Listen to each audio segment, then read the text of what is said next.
कभी कभी इतिहास में एक ऐसा साल आता है जब मौसम पूरी दुनिया को घुटनों पर ला देता है और अब वैज्ञानिक हमें आगाह कर रहे हैं कि वो कहानी 2026 में लौट सकती है, लेकिन इस बार एक और भी ज्यादा खतरनाक रूप में। तो चलिए समझते हैं कि ये सुपर एल नीनो आखिर है क्या और हमारे लिए इसके क्या मायने हैं।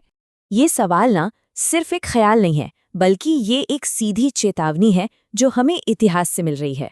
ये हमें बता रही है कि कैसे कोई 150 साल पुरानी तबाही आज के क्लाइमेट चेंज के साथ मिलकर एक बहुत बड़ा संकट बन सकती है। इस पूरे खतरे की जड़ तक पहुंचने के लिए ना हमें समय में थोड़ा पीछे जाना होगा। साल 1877 में। उस साल जो कुछ हुआ वो सिर्फ गुजरे हुए वक्त की बात नहीं है, बल्कि हमारे आने वाले कल के लिए एक बहुत बहुत गंभीर सबक है। स्क्रीन पर जो आंकड़े दिख रहे हैं वो सच में दिल दहला देने वाले हैं। जरा सोचिए, साल 1877 में एक ही वक्त पर दुनिया के अलग अलग हिस्सों में महाअकाल पड़ गया। भारत में करीब 2 करोड़ लोगों की जान गई, चीन में ये आंकड़ा 3 करोड़ तक पहुंच गया, ब्राजील में 20 लाख। ये किसी एक देश की परेशानी नहीं थी, ये एक ग्लोबल तबाही थी। तो सवाल ये उठता है कि आखिर ऐसा हुआ क्यों? इसकी वजह कोई लड़ाई या कोई महामारी नहीं थी। असल में ये एक कुदरती घटना थी जिसका नाम है अल नीनो। तो चलिए अब इस वैज्ञानिक पहेली को सुलझाते हैं। ये अल नीनो आखिर है क्या भला, और कैसे समंदर की एक हलचल पूरी दुनिया के मौसम का मिजाज बदल कर रख देती है? अगर इसे आसान भाषा में समझें तो प्रशांत महासागर का एक बहुत बड़ा हिस्सा, जहां पानी को नॉर्मली ठंडा होना चाहिए, वो अचानक बहुत ज्यादा गर्म हो जाता है। और सोचिए, जब खरबों लीटर पानी एक साथ इतना गर्म होता है तो उससे इतनी गर्मी निकलती है कि पूरी दुनिया में हवाओं और बारिश का पूरा पैटर्न ही बिगड़ जाता है। यहाँ देखिए ये काम कैसे करता है।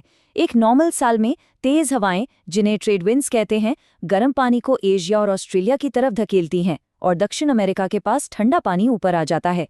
लेकिन अल नीनो वाले साल में ये हवाएं सुस्त पड़ जाती हैं। गर्म पानी जहां है वहीं जमा रहता है और बारिश का पूरा सिस्टम ही गड़बड़ा जाता है। तो ये तो हुई अल नीनो की बात, लेकिन असली सवाल अब ये है कि 2026 में आने वाला अल नीनो इतना खास और इतना खतरनाक क्यों माना जा रहा है?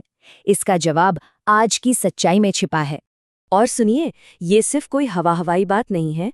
अल्बानी यूनिवर्सिटी के प्रोफेसर पॉल राउंडी जैसे एक्सपर्ट्स का कहना है कि हम शायद पिछले 140 सालों के सबसे बड़े एल नीनो का सामना करने वाले हैं, यानी 1877 की उस भयानक तबाही के बाद से सबसे शक्तिशाली। ये एक बहुत ही गंभीर चेतावनी है। यहीं पर कहानी में असली ट्विस्ट आता है। असल में समस्या सिर्फ अल नीनो की नहीं है, बल्कि अल नीनो के साथ क्लाइमेट चेंज का मिलना है। इसको ऐसे समझिए कि आप पहले से ही एक गर्म कमरे में बैठे हैं और ऊपर से कोई आकर एक हीटर भी चला दे।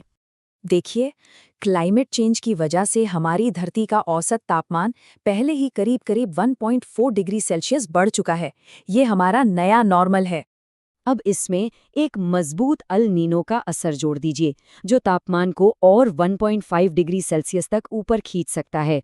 और जब ये दोनों मिलते हैं तो नतीजा क्या होता है? लगभग 2.9 डिग्री सेल्सियस की तापमान में बढ़ोतरी। इतनी बड़ी बढ़त इंसानी इतिहास में पहले कभी नहीं देखी गई। चलिए अब जरा इस बात पर आते हैं कि खास तौर पर भारत पर इसका क्या और कैसा असर पड़ सकता है। ये खतरा हमारे लिए एक नहीं बल्कि 4 अलग-अलग लेयर्स में आएगा। देखिए, पहली लेयर है कमजोर मॉनसून, दूसरी है खेती पर संकट, क्योंकि हमारी आधी से ज्यादा खेती तो सीधे बारिश पर ही टिकी है। तीसरी लेयर है भयंकर गर्मी और बढ़ते हुए हीट वेव के दिन, और चौथी लेयर का असर सीधा हमारी जेब पर पड़ेगा जब खाने पीने की चीजों के दाम आसमान छूने लगेंगे। ये चार्ट इस बात को और साफ कर देता है। एक आम अल नीनो वाले साल में खाने पीने की चीजों की महंगाई 5% तक बढ़ जाती है, लेकिन एक सुपर अल नीनो वाले साल में ये उछाल 9% तक जा सकता है। ये बहुत बहुत बड़ा फर्क है। लेकिन खतरा सिर्फ मौसम का नहीं है।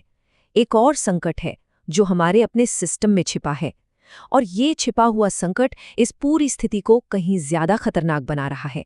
जरा एक नजर इस स्लाइड पर डालिए। अलग अलग सरकारी एजेंसियां हीटवेव से हुई मौतों के कितने अलग अलग आंकड़े देती हैं, लेकिन एक डिटेल्ड एनालिसिस का अनुमान है कि भारत में हर साल करीब 1.5 लाख लोग गर्मी से मरते हैं। असल संख्या बताई गई संख्या से कहीं कहीं ज्यादा है। पहली और सबसे बड़ी समस्या हीट वेव को आज भी ऑफिशियल तौर पर आपदा का दर्जा नहीं मिला है। इसका सीधा मतलब है कि पीड़ितों को कोई मुआवजा नहीं मिलता। दूसरी समस्या, विकास के नाम पर जंगलों की अंधाधुंध कटाई। आंकड़े देखिए, 2015 से 2019 के बीच हर 1 वर्ग किलोमीटर नए पेड़ लगाने के बदले हमने 18 वर्ग किलोमीटर पुराने बसे बसाए जंगल काट दिए। अब ये सब सुनकर काफी निराशा हो सकती है, लेकिन हमें यहीं रुकना नहीं है।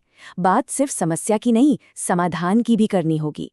ऐसे कई कदम हैं जो हम सब उठा सकते हैं, अपने लेवल पर भी और मिलकर भी। सबसे पहले तो अपने आसपास के पुराने पेड़ों को कटने से बचाना बहुत जरूरी है। गर्मियों में कोशिश करें कि दोपहर 12 से 4 के बीच बाहर ना निकलें। खूब पानी पिएं और हाँ, जो लोग धूप में काम कर रहे हैं, जैसे सिक्योरिटी गार्ड या डिलीवरी वाले, उन्हें पानी और छांव देने की कोशिश करें। ये छोटी छोटी बातें बहुत मायने रखती हैं। एक और बड़ा बदलाव हमारी एनर्जी से जुड़ा है। ये जानना जरूरी है कि आज भी भारत की 70% बिजली कोयले से बनती है, जो सीधे सीधे क्लाइमेट चेंज को और बढ़ाता है। और यहीं पर पर्सनल एक्शन एक बड़ा बदलाव ला सकता है।